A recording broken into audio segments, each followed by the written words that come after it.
What happens when a political firebrand meets a professor armed with history and facts? In this debate, Charlie Kirk takes aim at Ukraine, Russia, and U.S. foreign policy.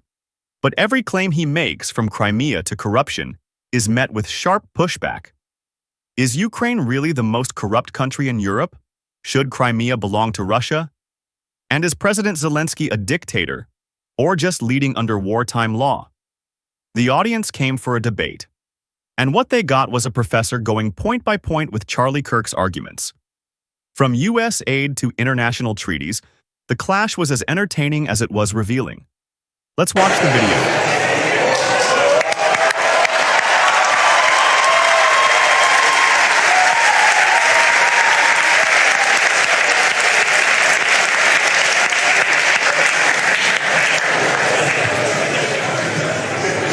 Marvelous.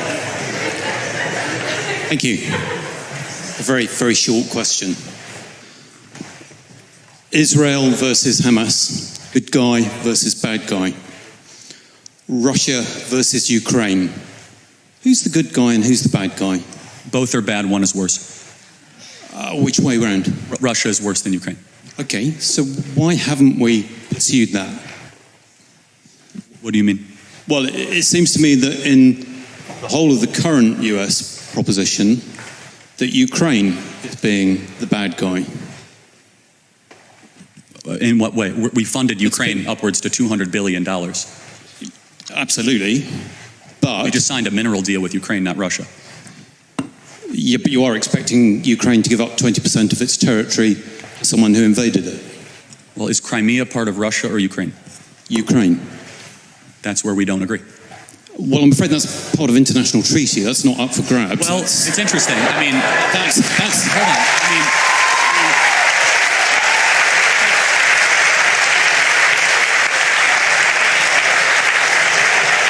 even Zelensky has said he's willing to give up Ukraine. No. America signed the agreement that gave Ukraine Crimea. Right. When the Soviet Union ended. Right. It was done. First of all, it never should have been done. It was largely ceremonial. But however, it was annexed under Obama. Yes, and it was a mistake. And it should be given back to Russia as a sign of good gesture to end this conflict. Okay. But who's currently controlling Crimea? Where was the Russian Navy headquartered in World War II? Where was the end of World War II? This is very important. I'm not doubting that. I'm just saying that if we're being logical on what has happened, that you are now arguing against that flow. And I don't understand it. Because actually, why is Ukraine the bad guy?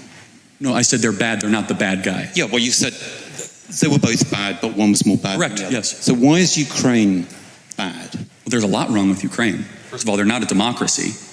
Zelensky refuses to hold an election. Well, no, he can't hold an election. Oh, wait, did Churchill hold an election during the war? Because under his constitution... Hold on, Lincoln held an election during the war. That's not true. He can call an election. He can call a snap election. He's full dictator of the country. No. Because he knows that the people of Ukraine would kick him out immediately because he's deeply unpopular. In fact, if he wanted to show a statement to the world, he would call an election and win by 80% and say, see, I'm super popular. So that's number one. I have a problem with that. I have a problem with a person being propped up as a government we're sending $200 billion to that refuses even to face his voters.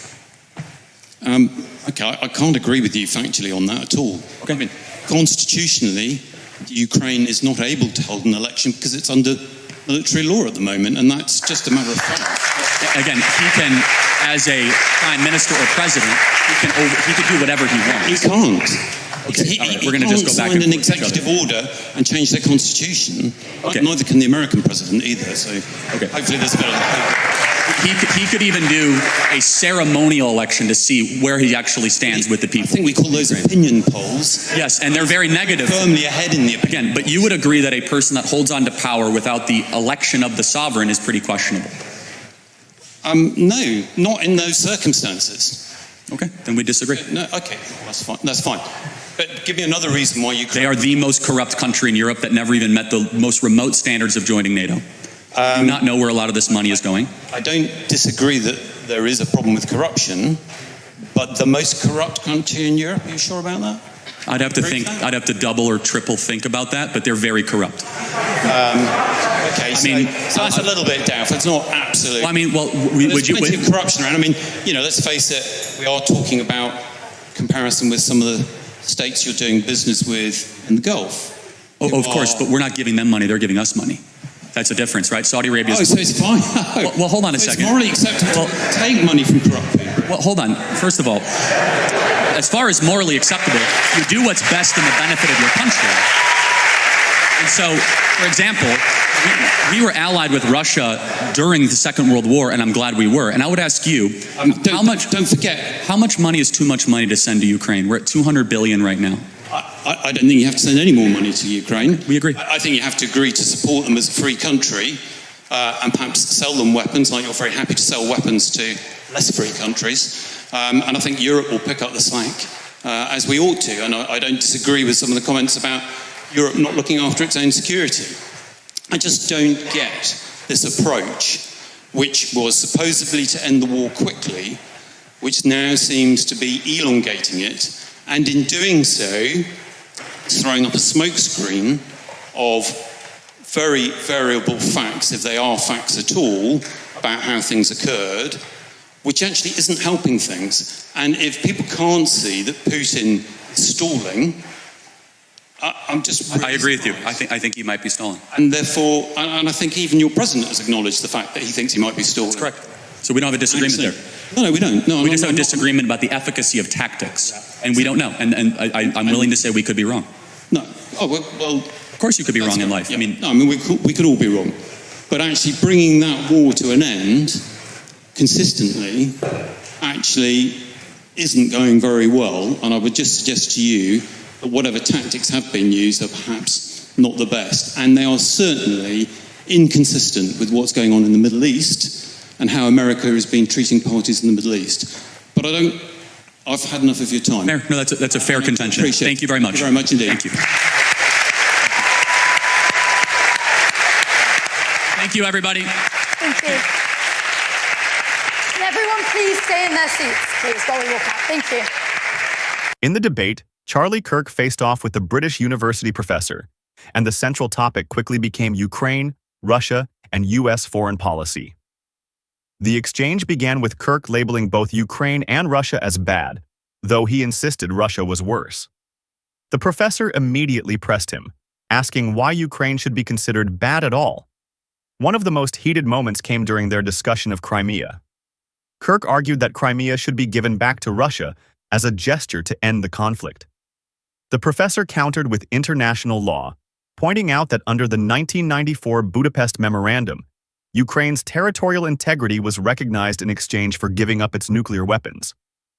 That treaty firmly places Crimea within Ukraine's borders, making Russia's 2014 annexation widely considered illegal under international law. The next sticking point was democracy. Kirk claimed President Zelensky is refusing to hold elections, calling him a dictator. The professor corrected him. Ukraine is under martial law, which suspends elections during wartime, something that also happened historically, for example in Britain under Churchill during World War II.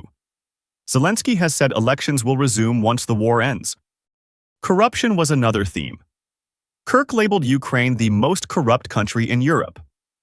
It's true Ukraine has struggled with corruption, but Transparency International's index consistently shows Russia ranking even lower, which undercuts Kirk's claim.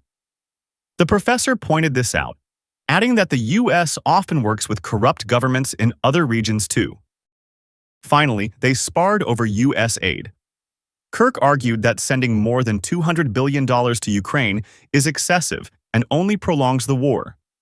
The professor agreed Europe should take on more of the burden, but insisted support is still vital for Ukraine's sovereignty. The debate was a sharp contrast between Kirk's confrontational style and the professor's fact-driven rebuttals, and the audience seemed to enjoy seeing Kirk challenged at every turn.